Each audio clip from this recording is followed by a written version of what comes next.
Gulf Stream waters. This land was made for you and me.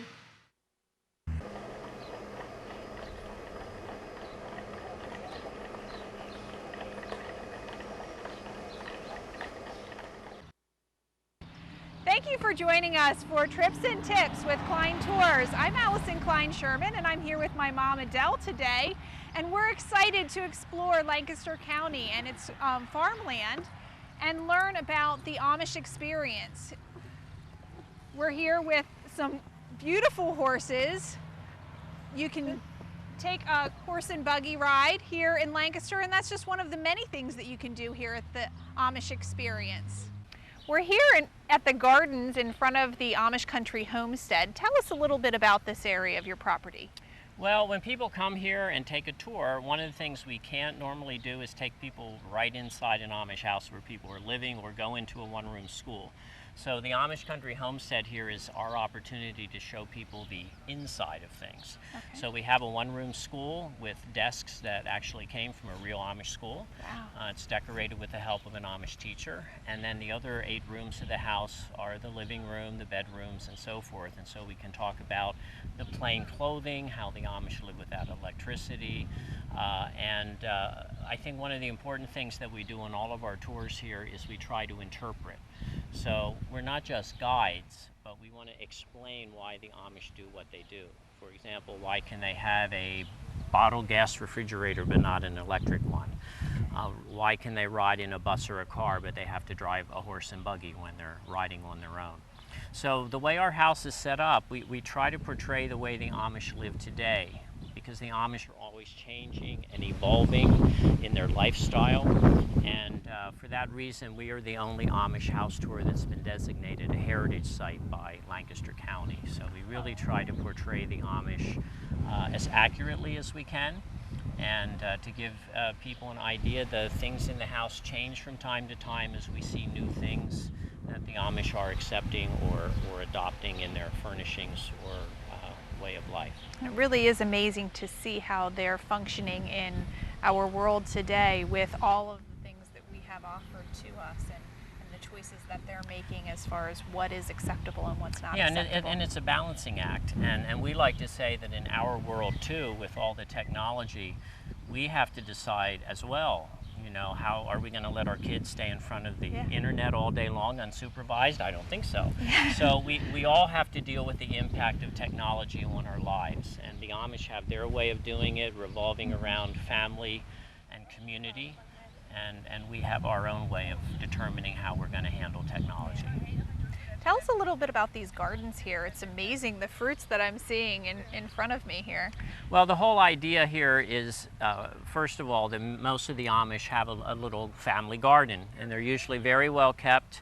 And I think because there are so many visitors here, they often plant flowers and try to make the garden look attractive from the road. But this is also a restaurant. And while they don't grow enough food here to feed everybody at a family-style meal, they do come out here and pull things from the garden when they're ready to use to take into the restaurant. Otherwise, they're mainly buying a lot of the foods from the local Amish that live around here. But the other interesting thing is their little signs at different spots in the garden, because a lot of people who come here have never actually seen, this is a tomato plant.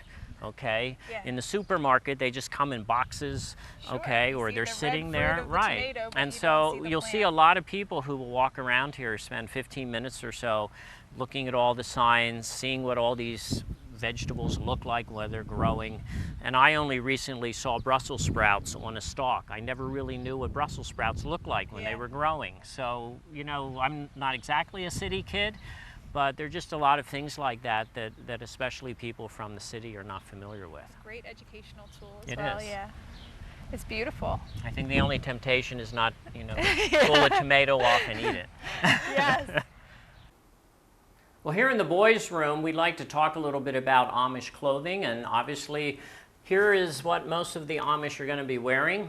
They're called the plain people because they dress very plainly. So solid colored shirts, no patterns, prints, no logos. And the pants, belts, buckles, and zippers were newer forms of fashion the Amish did not accept. And so these are the broad fall pants that are buttoned and open up in the front. Now, if you see Amish people out in public, dressed up, going to church, you're probably going to see them in the more formal vest and coat, which have hooks and eyes instead of buttons. The metal hook on the one side slips through the eye on the other. And hundreds of years ago in Europe, buttons were actually something new and fashionable that only the wealthy people wore. So peasants like the Amish, they weren't going for things that were fancy. And for a while in Germany, the Germans nicknamed the Amish the hook and eyers, and they called the Mennonites the buttoners. So the way the Amish dress has a lot of symbolism and importance for their religion and sends a message both to them and the rest of us who observe them dressed this way. You might almost think of the Amish way of dress like a uniform. Now here in the girls' rooms, we're going to show you how Amish girls and women dress. And little girls would wear, again, solid colored outfit like this when they're going to school with a black sleeveless apron or pinafore on the top. But when they go to church on Sunday, they're going to change from that black one to the white one. So you'll see something like this at worship. And of course, most people know the Amish women wear a prayer covering. It's based on New Testament scriptures that say women should have their heads covered when praying, and so Amish women usually always have their heads covered with a prayer covering. Now, a slightly older girl might be wearing something like this in the summer, and you can see there are some buttons here, a little pocket, but again, the whole idea of this is that it's very plain and simple. Now, as a girl becomes a little bit older, for formal dress, she's going to have a three-piece outfit. So this is a dress. A blue dress is solid color with a cape matching the dress underneath. This will become black when she gets married, and then the black apron. But when they go to church on Sunday, if she's single, she's going to wear a white cape and apron. So this is the white cape and apron that a single girl would wear to church. And after she gets married, she won't be wearing this anymore. This actually will become her wedding dress. And then the white cape and apron are packed away and saved and placed on her body when she dies, because the Amish dress people in white for burial. Now, we're in the parents' bedroom, and this is beside the kitchen where the heat is, because the Amish don't have any kind of central heat in the house. So it's a little warmer here for the little children. So boys and girls wear a dress like this when they're really little, but then the boys have to start looking like boys, so they wear a little miniaturized version of what their older brothers or dad would be wearing. And there is one subtle difference on the pants here. As you'll see, it has a row of snaps across the bottom, as I like to say, for emergency evacuation purposes. Well, without any electricity in an Amish house, lighting is a little bit different. And if you've ever gone camping, you know what a Coleman lamp is. So this is really just a variation of the Coleman lamp, and you'll find this in Amish homes all over America. So these little things are called mantles, and you would light these with a match, and they glow very brightly because you turn this, and in this is a tank of propane gas, just like you would use for a barbecue grill outside. So the propane comes up, these glow very brightly, and basically you have a rolling light. So you don't have to look for an outlet to plug it in, you can just roll it anywhere you want in the house. So it is. Now, we're in a room here, this kind of like a living room, and we enjoy a lot of the homemade Amish toys that are available. So this is a really interesting one. So we're going to let each of you participate, and just drop your ball there, right on top.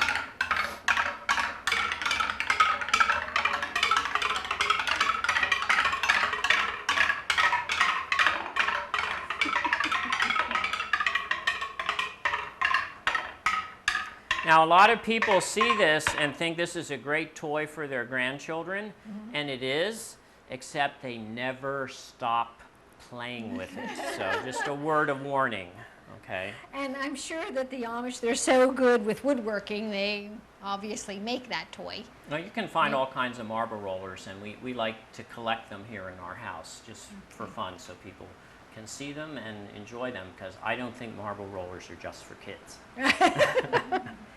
And I noticed over there the quilt, and I know that they spend a lot of time quilting here too, and then they're available in some shops, right, yes. to purchase. And when we're out on a farmland tour, we will often stop at an Amish craft or quilt shop. Okay. And not everybody maybe is going to buy a quilt, but the Amish know that, and so they make wall hangings and a lot of other smaller things, including something called quillos, which are really just like it looks like a pillow, but the top of it is quilted, and then inside you can pull it out and turn it into a covering. So it all folds back up into the size of the pillow. So it has two purposes, but just the top of it is quilted. So they sell for like $35, $40. It's a nice little thing to take home. Right. If you don't have all the money to buy a big quilt. A big quilt for on your bed.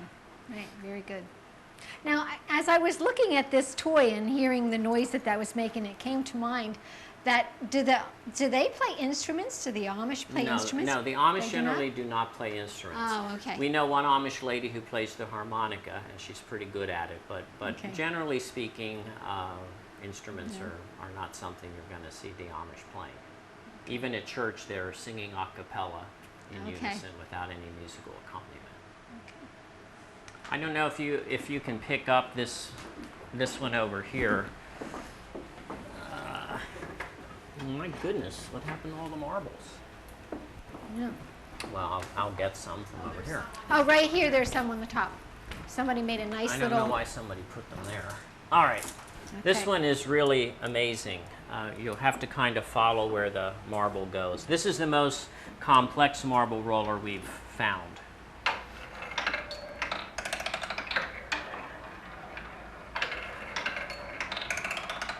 It has a little bell there. Mm-hmm. Oh, yeah, that is complex. It does do many things.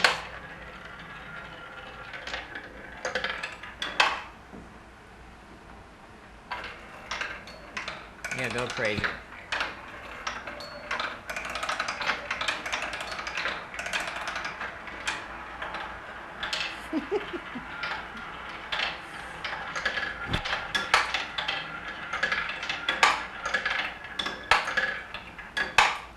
And the Amish toy maker we know actually made a marble roller about this big and this high, and it's a racer, something like this. So you each drop a marble in at the same time and try to see who wins the race till you get to the bottom. So they're really a lot of fun. I really appreciate being able to be here today in Lancaster area, especially on such a wonderful, lovely afternoon.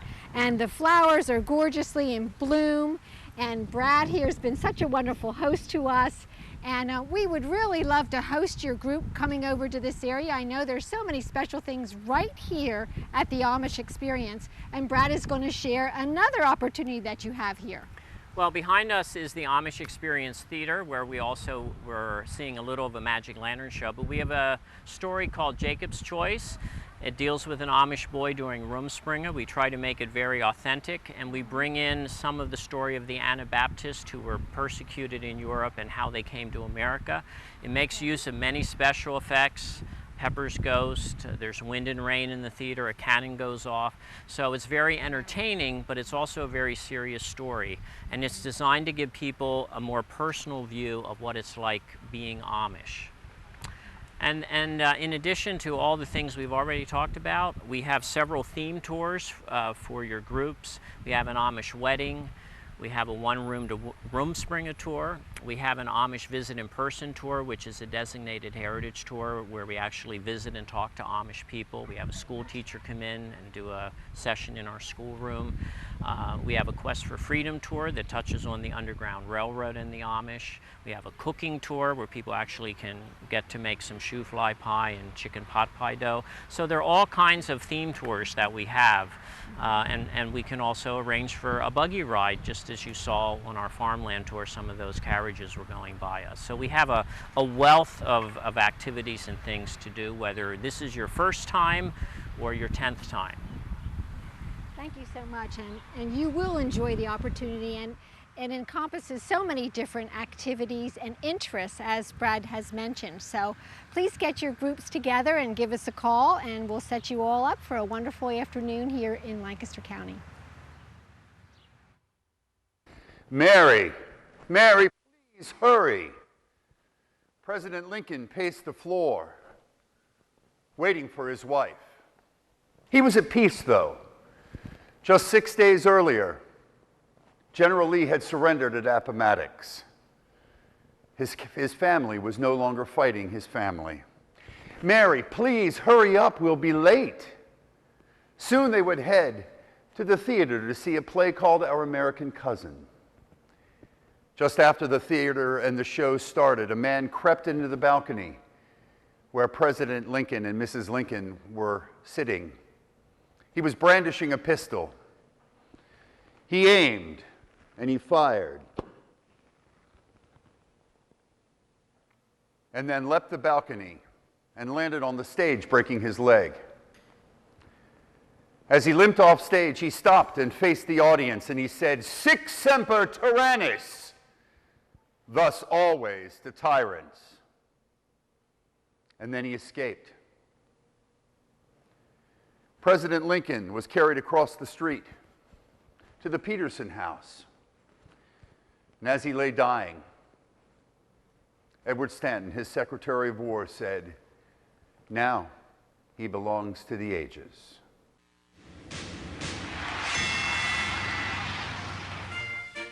In the 18th century, a group of Swiss and German immigrants settled in the heart of Pennsylvania, vowing to live a simple life apart from the world around them. They are the Amish.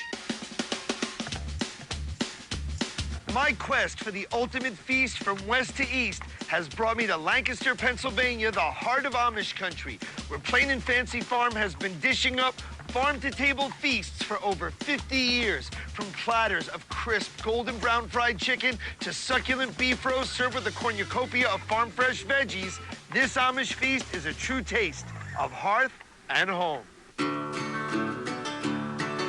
If the Amish allow themselves one extravagance, it's feasting.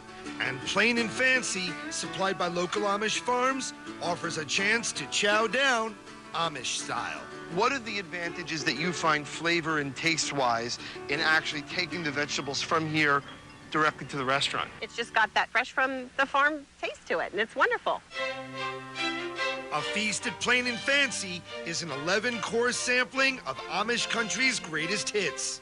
Iced raisin bread, shoe fly and sour apple crumb pies, mashed potatoes, dried sweet corn, brown butter noodles, slippery pot pie, sausage, roast beef, and their crown jewel, fried chicken. Okay, now what is it about this fried chicken that makes it like so legendary? This is the only fried chicken I actually like. It's crispy on the outside and juicy on the inside. What is your favorite thing about getting together with family and friends for a big meal? You get to see the people that you haven't seen in a while. Fair enough. Here they all are. What do you have to say to them? Hi. Hi. Ready to bring this farm fresh feast together, I head to the kitchen. These feasts have been going on here at Plain and Fancy for over half a century, right? Since 1959. That is unbelievable. So for 52 years, you're getting a bite of tradition in a traditional fashion, which is pretty cool and very rare in this day and age. And how much chicken do you go through in the average week? We will easily go through over 2,000 pounds of chicken. Over 1 ton, 1 metric ton of chicken in a 7-day period. Yeah, this is a good place to chow down. Chef Steve prepares a massive 12.5 pounds of their flagship locally raised chicken. The fewest steps between the farm and your face, the better. Right. And pretty much here, there really are no steps between the farm and your face. Not really, no, very few to be honest with you. After being dipped in Plain and Fancy's secret wheat flour breading, designed to seal in the natural juices, the chicken is ready for one of the 14 giant pressure fryers. Now, what is the advantage, in your opinion, to the pressure fry? It'll brown up this breading real nice and brown and crispy. The chicken meat is actually going to be nice and juicy and moist, but it's not going to be greasy. You would think that the high pressure frying would force the oil into the meat, but it actually does the opposite. Does the opposite, yeah. It actually kind of seals it. Yes, yes. And it'll cook this 12 pounds of chicken in about 13 minutes. 12 pounds. Tell that to my biceps. I'm doing some serious isometrics here. In goes the meaty cascade, and thanks to the interior pressure driving the boiling point over 100 degrees higher than a regular fryer's, we soon have an astonishing abundance of golden fried goodness. Oh, wow. It is a vault of pure deliciousness. The chicken alone is a mouth-watering meal, but we're feasting. So bring on the beef. A huge 8-pound roast covered in a secret spice rub. Oh, it's so fragrant. Just from you, like, tossing it around, you can actually smell it. Another thing I like to do, if I can, is to put the fat up so that as it cooks and that fat melts down, Melts down. it goes right into the meat. So it's like self-basting. Exactly. The bounteous beef is slow roasted for 4 hours. Oh, man, that is unbelievable. The fat cap hasn't melted completely, which means that the meat inside is still juicy. You barely pull on it, and it just comes apart. This massive feast also includes a Pennsylvania Dutch spin on a savory classic. No homemade meal is more iconic than the chicken pot pie. But the pot pie that you guys serve at Plain and Fancy, this is a boiled product and not a baked one. Correct. And the actual nomenclature for this pot pie, the traditional name would be? Slippery pot pie. Slippery pot pie. And there's no actual crust. There's no pastry topping. There is no crust, no. Strictly boiled. For our feast, no mere pot is big enough. We gotta use a vat. So this is all chicken broth. Right. And how many gallons? About 16 gallons.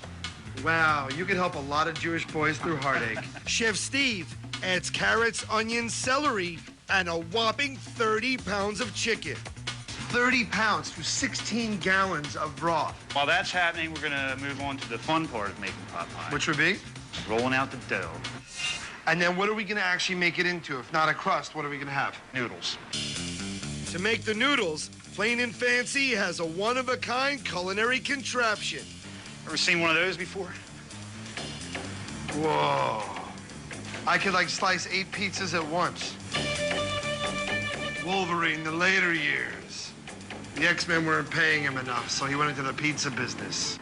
Come on, bub. You want a slice of pizza? Stick it. So these individual squares are like the noodles. Correct. Pot pie squares. Once this comes to a second boil, we'll take 36 pounds of pot pie squares. It's so crazy, and you could do this every day. That's what's so unbelievable. But let this come to a boil, because we have a whole lot of mouths to feed, because we are ready to hunker down to one authentic, farm-to-table, Lancaster, Pennsylvania, Amish feast. We're here in the Plain and Fancy restaurant with all this delicious looking food in front of us, and I'm joined with Dara and Adam, and they're going to tell us a little bit about how they serve individuals and also groups coming to visit this area and the great food that they have to offer. Well, hi everyone. Yes, Plain and Fancy has been in existence since 1959. We're the first family-style restaurant in Lancaster County, and we are solely interested in making a group tour the best it can be by serving our family-style feast. And we focus on our famous fried chicken, roast beef, sausage, all of which comes from local growers. Our family-style meal starts out with our fresh raisin bread with icing on top. We have fresh rolls with our famous apple butter. We serve chow chow, which is pickled vegetables. And we have a delicious garden salad with our own special house dressing. We start with all of that and get you all excited about our main meal. All right. Here is our golden fried chicken. Oh, that looks delicious. It looks great.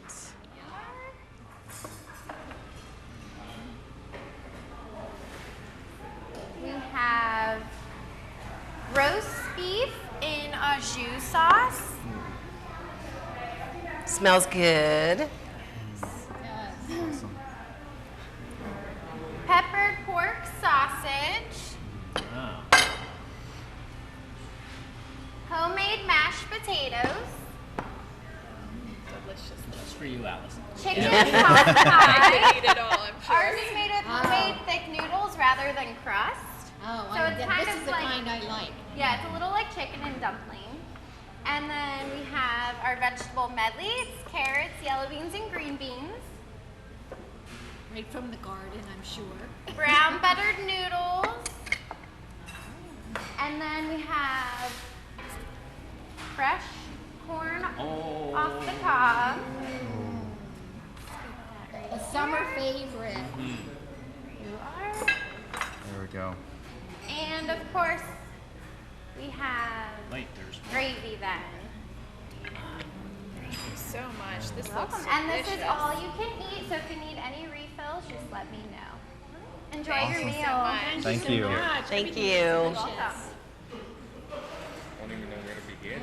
Well, I'm gonna. Yes, go ahead first. The wonderful thing about family style dining is you get to sit at a wonderful community table. It's like having your very own family. You make friends for life when you eat family style. You all enjoy, pass the plates. It's like dinner time the way it was meant to be. All right. What we have here for dessert, we have vanilla ice cream with Hershey's chocolate syrup and rainbow sprinkles. You can dish that out in the bowls provided and pass it on. And in addition to the vanilla ice cream, we have shoe fly pie, which is molasses, brown sugar, and cinnamon. It's warmed up and topped with whipped cream. Second, we have our signature pie, which is sour cream crumb apple pie. It's a regular apple pie, but it has a layer of sour cream custard inside. And then instead of the normal pie crust, it's a crumb topping. We also top it with caramel. Third, we have an authentic Amish pie. It's called Snitz pie, which is made with dried apples, apple butter, applesauce, and spices. So if you're a fan of apple butter, you'd really enjoy this one. Fourth, we have a traditional chocolate cake with white icing. And last, we do have rice pudding, topped with cinnamon if you'd like. Okay, so this is also all you can eat. If you want to try all of them or a little bit of a couple, just let me know. All right? What would you like? Apple, the second, the The first sour apple cream pie with the crumbs. Sure. Thank you for staying tuned with us for the Lancaster County area tour. We've had so much fun today. We learned so much from Brad. And plain and fancy, that's really the way it is with the Amish. You have to respect their way of life here. And we invite you to come on board our motor coach and bring your groups over here to Lancaster and enjoy the sights the way you truly can. Riding safely and relaxing in a motor coach is the way to travel. So we hope you join us on any one of our location tours and put your group together and bring them to Lancaster. And also, I wanted to say, the way we learned about the Amish today, their plain way of living, and we invite you to come on board our motor coach to relax. And also, we hope you leave your devices at home and learn how to really truly enjoy a vacation and have your significant other with you or your family so that you can focus and give your true attention to your family members. Allison and I have really enjoyed our time here together. We sure have. And that's what, we're a family business, and we invite you and your family to come on board with us to tour. And we do, unfortunately, I have to talk about the devices on our motor coaches. We do have availability to plug in your devices, and so that you can use them, Wi-Fi included on our coaches. But try to put those away and truly enjoy your destination of where you're going.